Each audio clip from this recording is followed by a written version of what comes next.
A Chevy dealership lot, 1984. Same trucks as always, gas V8 engines, the usual suspects. Except one option on the order sheet is a 6.2-liter diesel that the US Army had just specified for a combat vehicle program. No emissions controls, no diagnostic port, no computer of any kind. The same engine the Pentagon demanded for its new military fleet, available at your local dealer for $14,000. Nobody talked about it then. The EPA has no record of caring. How does a military contract engine end up in a civilian truck? And why does the government's own emissions architecture have no jurisdiction over it today? In the late 1970s, Army logistics officers faced a mounting crisis. The light vehicle fleet, remnants of M151 Jeeps and Dodge M880s, was breaking down faster than depots could keep up. Maintenance logs from 1978 and 1979 read like a checklist of failure. Cracked blocks, electrical shorts, entire units sidelined for want of a single part. The post-Vietnam drawdown had left the Army with a scattered inventory and no unified doctrine for field repairs. Then came the 1979 oil shock. Overnight, the Pentagon's fuel calculus shifted. Gasoline, once cheap and abundant, was now a liability. A classified Department of Defense energy brief from November 1979 warned of unacceptable exposure to single fuel shortages and urged immediate action to standardize on diesel or jet fuel, anything that could be sourced in theater or scavenged in an emergency. Army planners, drawing lessons from the chaos, began to sketch out a new requirement. The next generation of tactical trucks would have to run on a single, globally available fuel. More than that, they had to be rugged enough to survive months in the field with only basic hand tools for support. Electronic controls, then gaining ground in the civilian auto industry, were ruled out early. Field reports from NATO exercises in West Germany described radios failing in wet weather, alternators frying under vibration, and computer modules rendered useless by sand or cold. The Army's solution was a fully mechanical diesel, immune to EMP, moisture, and dust, with a fuel system that could be rebuilt in a tent. This was not nostalgia, it was doctrine, written into Army logistics papers and procurement memos from 1980 onward. The emerging concept, called COTS, Commercial Off-the-Shelf, called for adapting proven civilian hardware to military needs. But the non-negotiable core was mechanical simplicity. No sensors, no diagnostic computers, no electronic fuel metering. The drivetrain had to be serviceable by a conscript with a wrench and a dog-eared field manual. The logic was as stark as it was pragmatic. In a war zone, electronic sophistication is just another point of failure. That doctrine would shape every contract clause and technical specification that followed, setting the stage for a powertrain architecture designed to operate outside the reach of any future electronic infrastructure, governmental or otherwise. Technical Manual TM 92320-28920 opens with a stark inventory. The M1008 cargo truck, built on GM's 1 1/4-ton chassis, arrives with a Dana 60 front axle, a 10.5-inch corporate 14-bolt rear axle, and a Detroit locker differential. Under the hood, the 6.2-liter Detroit Diesel 5.8, mechanically governed, non-emissions, identified by part number 1402-4271, feeds power through a TH400 3-speed automatic transmission. The Army's acceptance summary, dated September 1983, lists these components in black and white. No electronic controls, no diagnostic sensors, just a Stanadyne DB2 fuel pump and a 24-volt wiring harness routed for field repair. The contract engineering annex leaves no room for ambiguity. Every M1008 required the same mechanical fuel system, the same gear ratios, and the same dual alternator setup, choices dictated by a logistics doctrine that saw every added wire as a point of failure. Production records from the Flint, Michigan assembly line confirm the scale. Nearly 70,000 CUCV trucks were delivered between late 1983 and December 1986. The majority, over 55,000, are M1008 pickups and their ambulance and shelter derivatives. The rest are M1009 utility blazers and a handful of dual rear-wheel M1028s, each built to the same mechanical template. Army Materiel Command's 1985 procurement report notes a delivery pace of more than 1,500 vehicles per month at peak output. These trucks flooded depots from Fort Bragg to Grafenwoehr, saturating the fleet with a single, serviceable architecture. Every detail in the acceptance paperwork, from the torque spec on the Dana 60 spindle nut to the stamped serial on the DB2 pump, reinforces the same conclusion. The Army locked in a powertrain that could be rebuilt in a tent, started with a hand crank, and run on any diesel fuel available. The magnitude of the fleet, tens of thousands of identical, regulation-resistant diesels, set the stage for a procurement story with consequences far beyond the motor pool. The mechanical spec was not a footnote, it was the doctrine, codified at scale.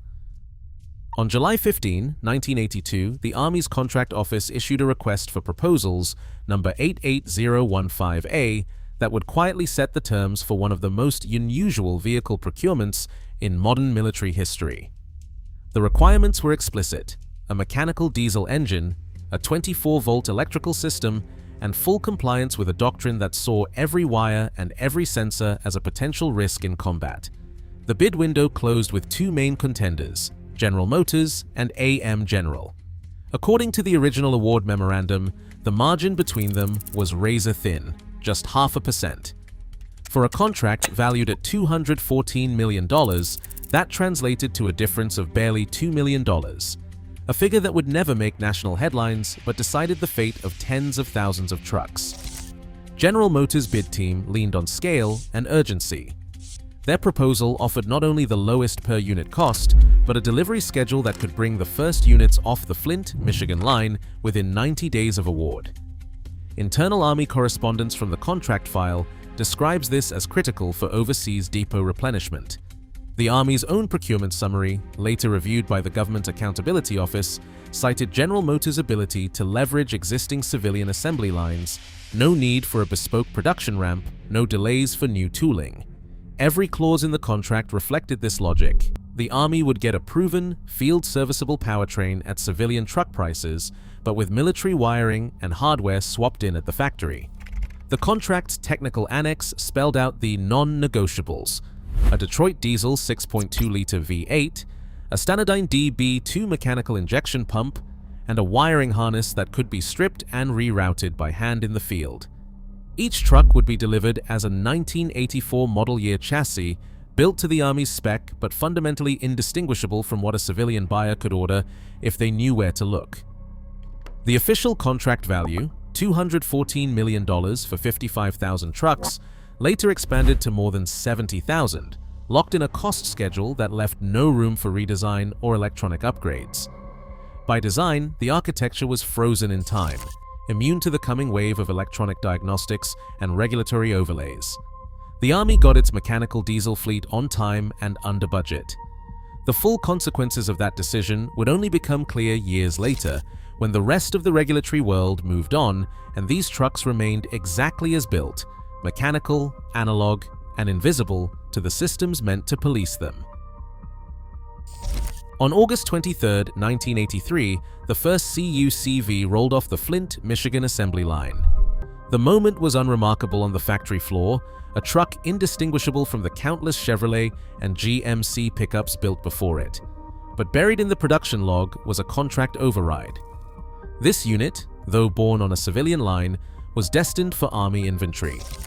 The only clues were the dual alternators, the 24-volt wiring harness, and a stamped block number matching the Army Technical Annex.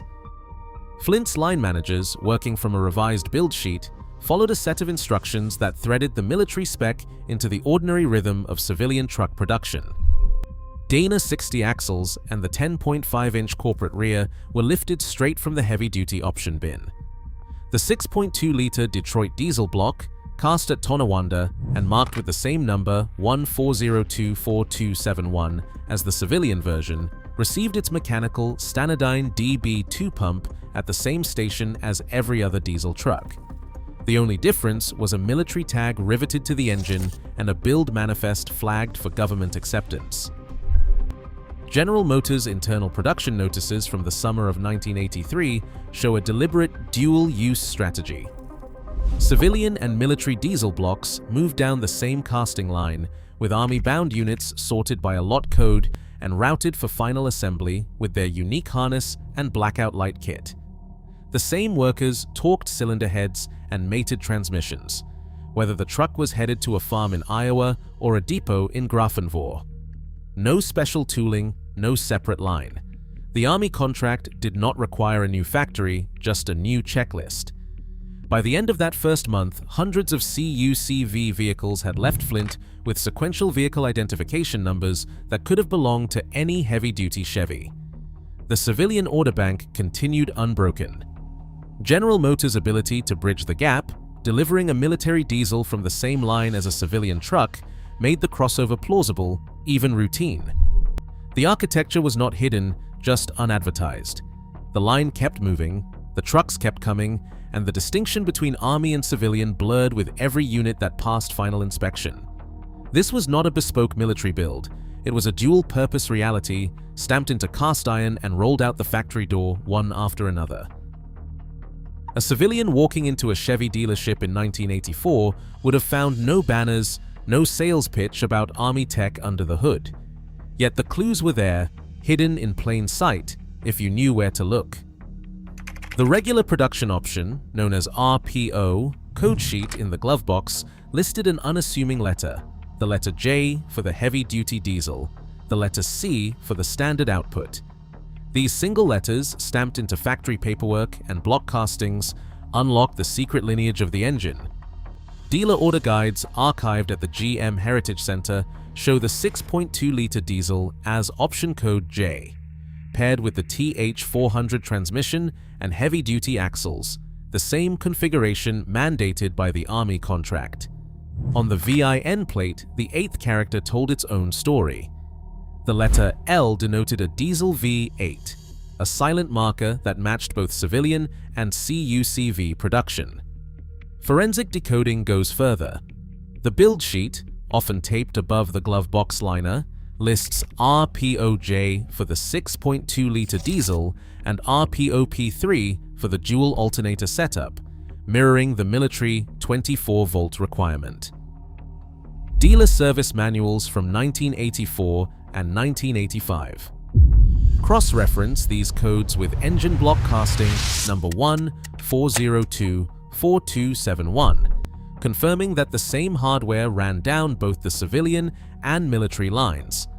Even the dealer parts catalog filed in the back office lists the DB2 mechanical pump under the same service number for both markets.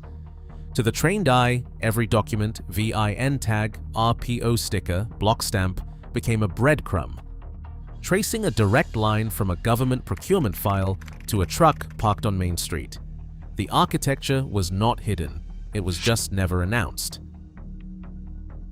Dealer bulletins from 1983 and 1984 reveal a curious absence.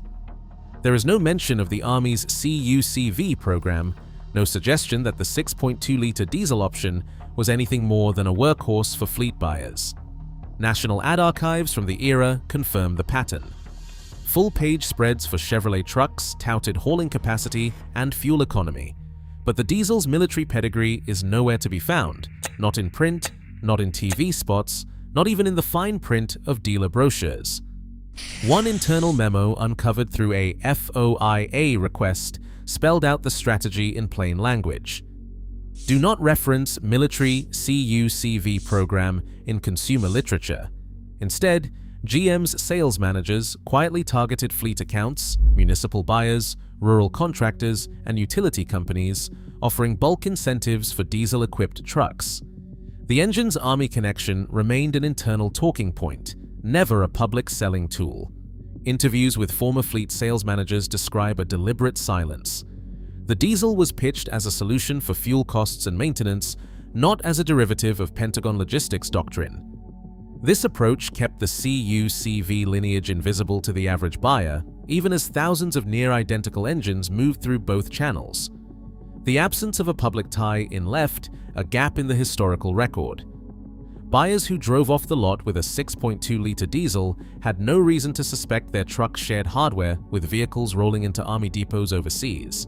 The only clues were hidden in RPO codes and block castings, details buried deep in service manuals, far from the showroom floor.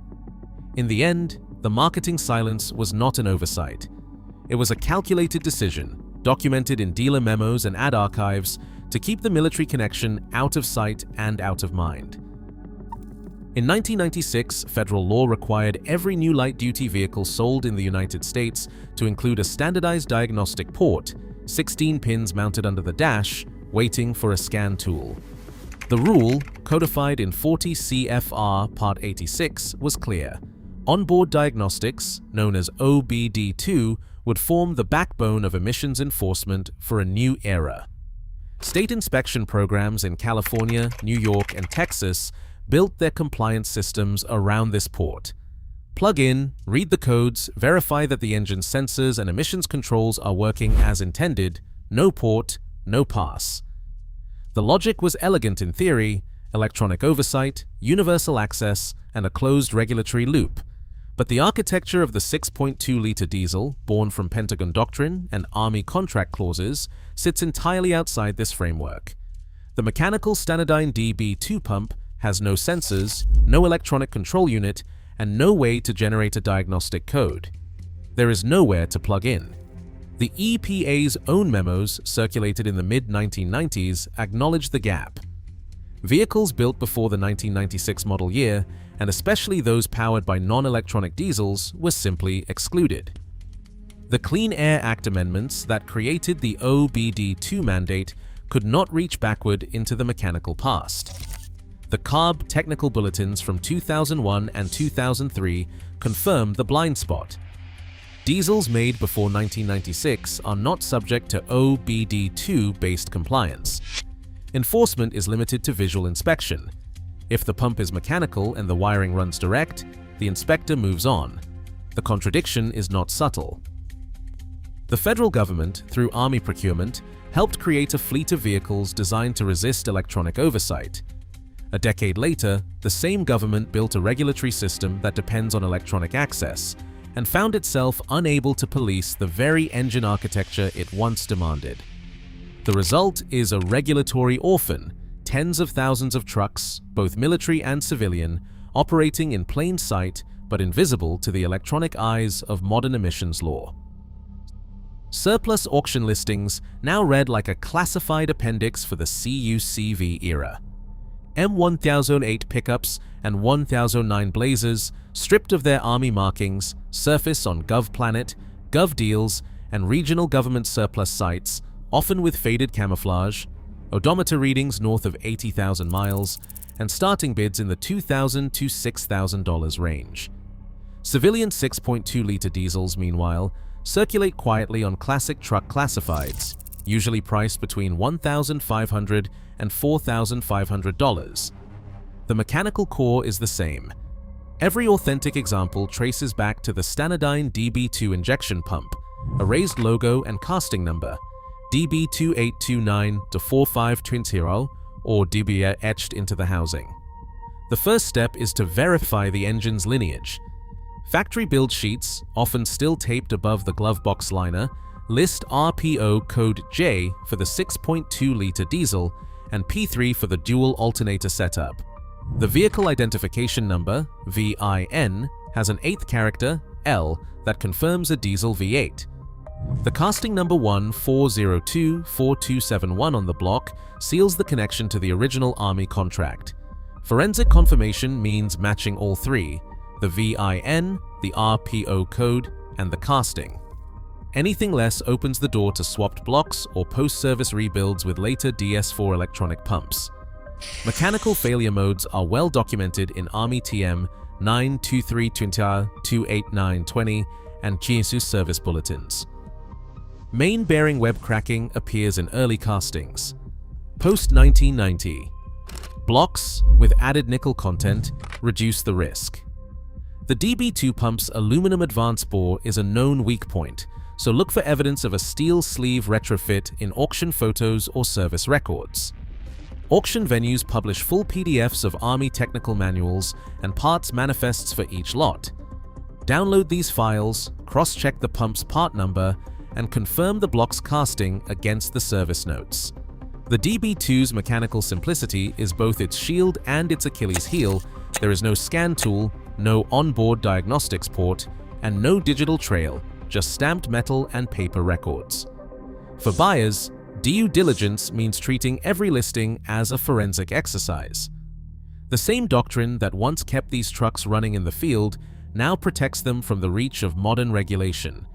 The only way in is through the archive. Today, tens of thousands of these trucks still operate outside the reach of electronic oversight, a loophole born from the very agency that once demanded their analog heart.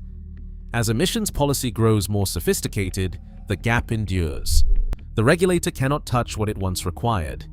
The irony is not just historical, it is alive every time one of these engines starts. The archive remains open. What will the next file reveal?